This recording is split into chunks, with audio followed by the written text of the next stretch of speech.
बिस्मिल्लाहिर्रहमानिर्रहीम। अस्सलामुअलैकुम dear student. उम्मीद है आप सब अल्लाह के करम से खैरियत से होंगे। आज हम स्टार्ट कर रहे हैं ऑर्गेनिक केमिस्ट्री। आउटलाइन आपके सामने है। ये ऑर्गेनिक का आउटलाइन का हमारा पहला चैप्टर है, aliphatic nucleophilic substitution and elimination reaction. तो हम क्योंकि ऑर्गेनिक को डिस्कस करने जा रहे हैं तो सबसे पहले ऑर्गेनिक रिएक्शंस को तो हम इसके बुनियादी चीज़ों के डिस्कस करेंगे। देखेंगे कि यह ऑर्गेनिक रिएक्शन कितनी टाइप के होते हैं, कौन से होते हैं। तो इसके लिए इसके बुनियादी जो कंसेप्ट हैं, अगर आपने उस पर कमांड हासिल कर ली तो आपको ऑर्गेनिक रिएक्शन के लिए बिल्कुल, चाहे कोई मैकेनिज़्म हो या रिएक्शन हो, आपको रट्टा लगाने की बिल्कुल ज़रूरत नहीं पड़ेगी। तो चलते हैं, देखते हैं ऑर्गेनिक रिएक्शन कितने किस्म के होते हैं। ऑर्गेनिक रिएक्शन बुनियादी तौर पे टू टाइप के होते हैं। रेडिकल रिएक्शन और मोस्ट कॉमनली आयनिक रिएक्शन। अब देख लेते हैं कि आयनिक और पोलर रिएक्शन भी कहते हैं वर्सेस रेडिकल रिएक्शन, कि ये दोनों रिएक्शन हैं क्या।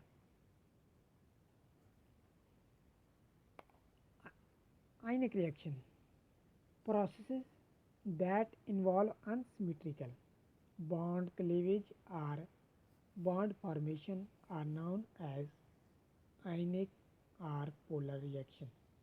ये क्या होते हैं कि अनसिमेट्रिकल सिमेट्रिकल बॉन्ड क्लीवेज होती है या बॉन्ड पे फॉर्मेशन होती है, सिमेट्रिकल नहीं होती आयनिक में। इसके अगेंस्ट अगर आप देखें radical reaction processes that involve symmetrical bond cleavage or bond formation are known as radical reaction। अब ये क्या करते हैं इन रिएक्शंस, जब अनसिमेट्रिकल क्लीवेज या फॉर्मेशन होती है, जब क्लीवेज होती है तो हमारे पास फॉर्मेशन ऑफ आइंस होती है। आइंस बनते हैं या तो वो कंटाइंस और एनाइंस होंगे। इसी तरह जब फॉर्मेशन सिमेट्रिकल क्लीवेज होगी तो हमारे पास क्या बनेंगे, फॉर्मेशन ऑफ रेडिकल। ये एक आप क्लीवेज देख सकते हैं, ए बी एक जनरल दो एटम है, ये सिंगल कोवलेंट बॉन्ड है और आप देख सकते हैं वो ब्रेकअप हुआ है, कैटाइन और एनाइन में बना है। ये एक आयनिक रिएक्शन है। आइंस में क्लीवेज हुई है किसकी, कोवलेंट बॉन्ड की।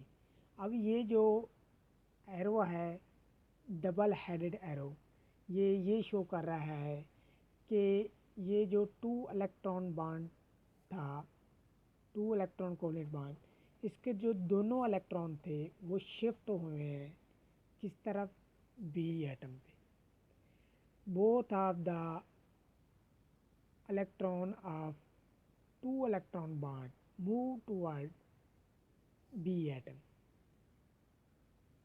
तो बी पे क्या आ जाएगा, नेगेटिव चार्ज, एक्सेस इलेक्ट्रॉन हो गए, और ए पे क्या आ जाएगा, पॉजिटिव। तो मेरे पास एक कीटाइन बन जाएगा और एनाइन।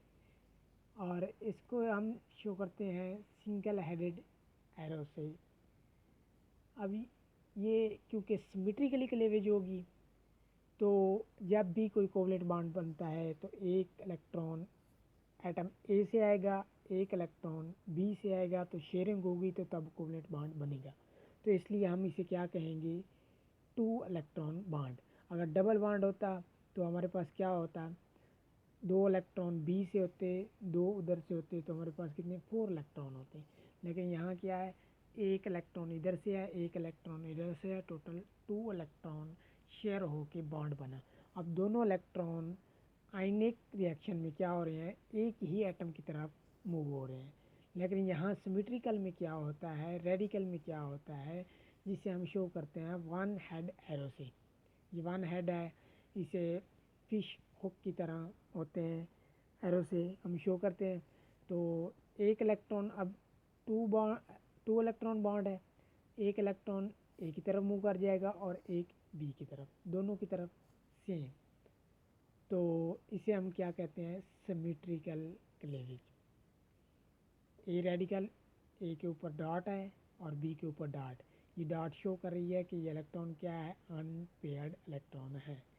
और जो अगर हम देखें आयनिक रिएक्शंस में, तो जो उसमें इलेक्ट्रॉन होंगे आइंस पे वो इवन होंगे, और रेडिकल पे ऑड इलेक्ट्रॉन होंगे, क्योंकि यहाँ अनपेयर्ड है, वहाँ क्या है, बोथ इलेक्ट्रॉन एक ही एटम की तरफ मूव कर जाते हैं।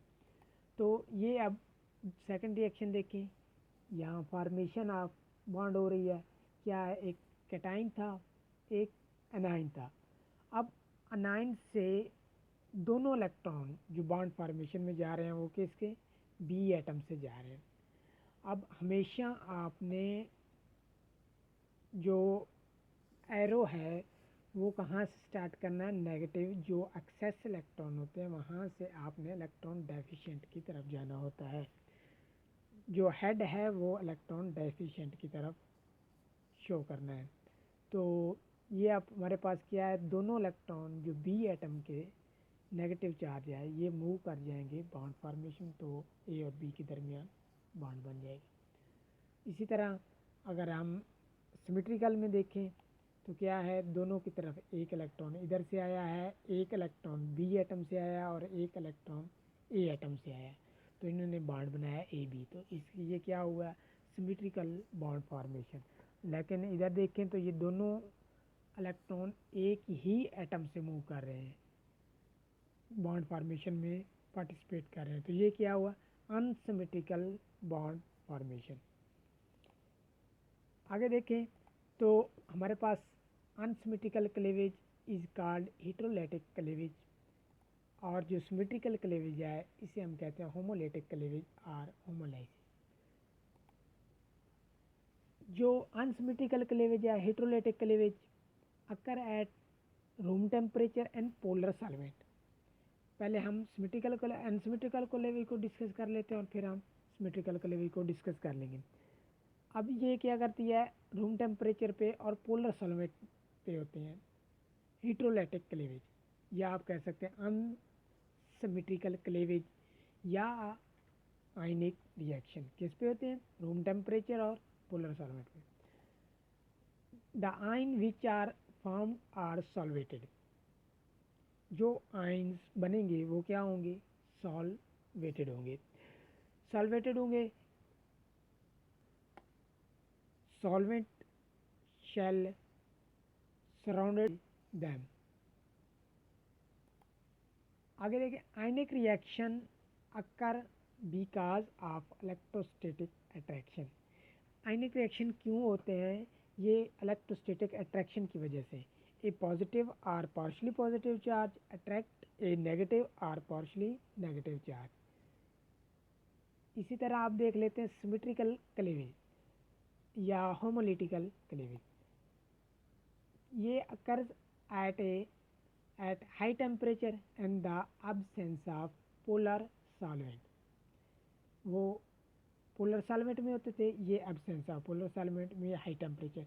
जब किसी कंपाउंड को हम हीट करेंगे and the absence of polar solvent में, तो वो सिमेट्रिकली क्लेवेज होगी बॉन्ड की उस वक्त, तो हमारे पास रेडिकल बनेगी। जो रेडिकल बनेंगे ये अनचार्ज रेडिकल बनेगी, रेडिकल आर अनचार्ज। अब रेडिकल क्योंकि अनचार्ज हैं तो इसका इंट्रैक्शन सॉल्वेंट के साथ क्या होगा, कम होगा, क्योंकि ये अनचार्ज है। द बॉन्ड, जो एनर्जी हमें रेडिकल बनाने के लिए, रेडिकल फॉर्मेशन के लिए चाहिए होती है, रिक्वायर्ड होती है, वो हमारी क्या कहलाती है, द बॉन्ड डिसोसिएशन एनर्जी और bond strength. The energy which is required for the symmetrical cleavage of bond is called bond dissociation energy or bond strength। जितनी बॉन्ड डिसोसिएशन एनर्जी कम होगी उतने रेडिकल ज़्यादा स्टेबल होगा। जितना रेडिकल आप दूसरे अल्फाज में कह सकते हैं इजीली बनेगा उतना ज़्यादा रेडिकल स्टेबल होगा। अब ये रिएक्शन क्यों होते हैं? Odd number of electron in outer shell. जब odd number of electron outer shell में होंगे तो उनको पेयर अप करने के लिए ये रिएक्शन होते हैं। वो रिएक्शन किसकी वजह से हो रहे थे? वो इलेक्ट्रोस्टैटिक अट्रैक्शन की वजह से हो रहे थे। तो ये था हमारे पास ऑर्गेनिक रिएक्शन, जिसमें हमने देखी दो टाइप, एक आयनिक एक रेडिकल। आयनिक क्या होते हैं? अनसिमेट्रिकल क्लेवेज या बॉन्ड फॉर्मेशन, और हीटेरोलेटिक क्लेवेज भी कहते हैं। और रेडिकल हमारे पास सिमेट्रिकल क्लेवेज है कि सेम क्लेवेज होती है। वो रूम टेम्परेचर पे थे, ये हमने देखा कि हाई टेम्परेचर पे होते हैं and the absence of polar solvent में होते हैं। तो ये हमारे पास थे। अगर आपने बेसिक कंसेप्ट में फिर करूँ, अगर आपने बेसिक कंसेप्ट अच्छी तरह करते गए तो इंशाल्लाह आपको मैकेनिज़्म रिएक्शन बिल्कुल रटने की ज़रूरत नहीं पड़ेगी, और आप कोई भी रिएक्शन दिया जाएगा तो आप उससे आसानी से रिएक्टेंट्स के प्रोडक्ट आप बना सकेंगे, इस काबिल हो जाएंगे इंशाल्लाह। तो साथ साथ करते हैं अपने तमाम जितने भी लेक्चर हों उनकी साथ साथ असाइनमेंट तैयार करते हैं। Thank you.